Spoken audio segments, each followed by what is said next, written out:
Hey, what's up guys, Tdacey back with another World of Tanks video replay of the week.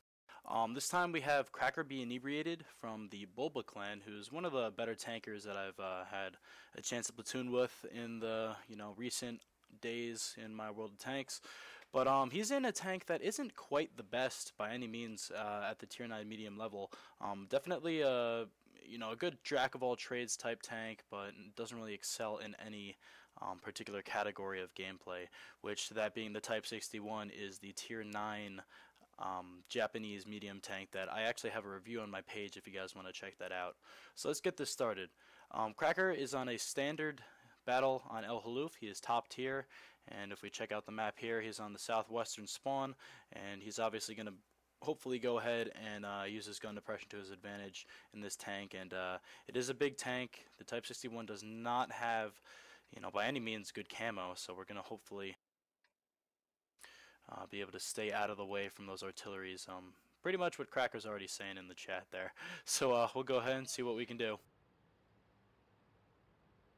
So Cracker's running a fire extinguisher on this tank. A lot of good Unicum players and even myself, I ran a consumable on it for quite a while until I was low on credits. But his stock reload time, I guess with whatever crew he has here, is 8.63 seconds. So definitely the DPM on this tank with the L7 equivalent gun definitely is very good with this 105mm cannon. So the thing about this Type-61 is it does have good gun depression both ways, both sides and front. The back not so much, but you can definitely tell that it has almost like a Patton type turret that's very effective, especially while on these hill type maps such as El Haluf here. So as we make our way up into this little crest here, we'll see if we can spot anyone. Type-61, I believe, has 390 meters of view range, or 400, depending on, I guess, what your cruise set is. So I believe the WZ-111 spotted that Panther 2, and we're really just going to sit here for a little bit as rip that guy, and see what we can do in terms of actual damage here and support. Like I said, Cracker has very good game mechanics, and he knows the game very well. He's a very good tanker, so he's just doing what he does best here. So he takes a snapshot at the T-32, does not get that to land, as that T-32 was going pretty quickly, but at the same time Cracker might have been able to get a shot on him if he waited. So artillery perma-tracks this IS-3, and you can see he's having a little bit of difficulty with gun depression, as he gets a very awkward roll there on the IS-3, so not the best start, but you'll see him pick it up in a little bit. So here's where the gun depression is just so good in this tank, as he pens, wow, 438, a great roll there on the Panther 2 on his frontal turret. So these two guys up here, the Panther 2 and T-54 lightweight that Cracker is just tearing into now, have pretty much screwed themselves over. They cannot retreat. This 54 lightweight is a scout tank, and he does have quite a lot of HP for a scout, so he's able to get away, but this Panther here and even the lightweight at the same time have really screwed themselves over by overextending and not being able to back up.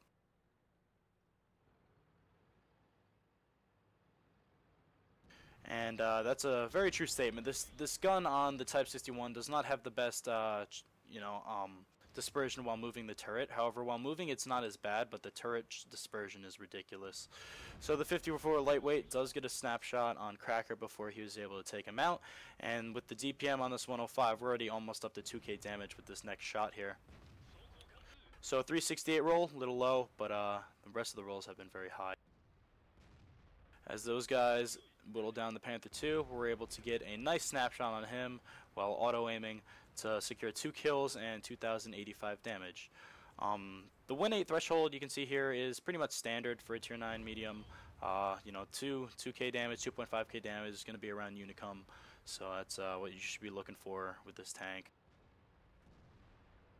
So the engagement here is now going to become a pincer, as Cracker has done a great job whittling down the forces on the eastern part of this western flank, if you will, as he's now going to be able to come up and shoot these guys in the butt, being the T-32 and the E-75. So the E-75 takes the shot there for the T-32 as the T-32 burns out, and really we have just free reign over this western flank now. Now there is a Roomba over there, and Cracker's going to have to be careful because he has paper thin armor, and even with proxy spotting, the Roomba is going to be able to shoot him. So the E75 goes out and takes the shot for him, as we get an awkward bounce on the E75 there, as now we're going to go and focus this Roomba down. So he's up and loaded, Cracker's up and loaded, not focusing, get a nice shot of 401 damage. Now the E75 was, I guess, not subsequently taken out, as he is right there, but could have been a little bit worse there for Cracker if the E75 didn't help out. So this Roomba's permatracked. We're going to be able to get right up into him. We could possibly ram him, but we're going to go ahead and save some HP and shoot him down. So the thing about this Type-61 is it doesn't hold many rounds. You can see here that we only have 6 standard APCR rounds left. And really, it's late game, but at the same time, if Cracker was to get into an engagement where he really needed to fire a lot of rounds off, he may run out. So T95 at range, not the best thing to look at, as wow, this ISU. Look at that Invisitank, comes out of nowhere, not even firing, no clue what this ISU is doing. Cracker's able to use that to his advantage. He does manage to take a shot from the ISU, which was really weird. That almost looked like it was like post-mortem in a way.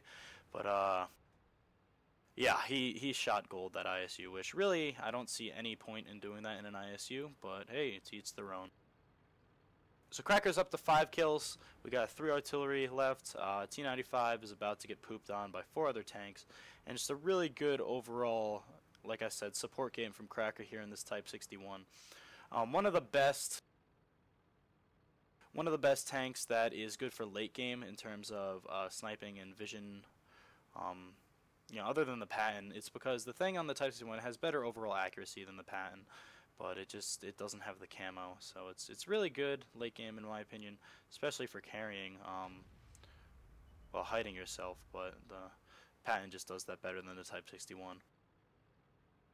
I'm really liking the gun depression on this tank. You can see right here that like a T-54 or something like that wouldn't be able to do those shots, especially with artillery like this that Cracker's just peeking and shooting while proxying all 3 of these guys.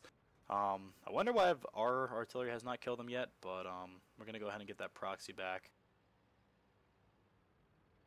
These artilleries have really stationed themselves in such a way that Cracker can just use his gun depression, like I said, and they don't have enough arc to hit him. So there's the top gun secured at 4,858 damage. Very good win rate for this game, around 6.5k. That's a little lower on the win rate counter in game than it really should be. So here's the S51. We, I guess the terrain OP plus nerf has M55, 53, or 53, 55 taken up by the Bulldog, and we save the Bulldog's ass and take the kill on the S51. So very good game. Like I said, 7 kills, pretty much killed half the team. Cracker obviously is a very good tanker with this Type-61, and really just a game that I wanted to showcase in terms of support, because he really didn't take the bulk of the damage you saw there. Obviously there was all the people on the one line that were engaged, and really the Type-61 with its DPM at this tier 9 level is just detrimental to the other team, because if they're not focusing you, I mean, the only tank that ever focused him was that Panther 2 and T-54 lightweight, and if no one focuses you, it's pretty much game over, because you can just pelt them at 390 alpha every, 8 seconds at tier 9, so that's really good. So that's it from me, guys. Like I said, submit your replays. We have a couple other replays from Sergeant Forge, who is now known as Leader of Cola. So we'll definitely put some of his replays up on this page, because he's a Unicum tanker. And yep, like I said, replays are always suggested and encouraged to send in. So if you guys have any ideas on that, just upload them to any replay website and send them in on YouTube. So like I said, comment, rate, subscribe, guys. Great game here, and happy tanking.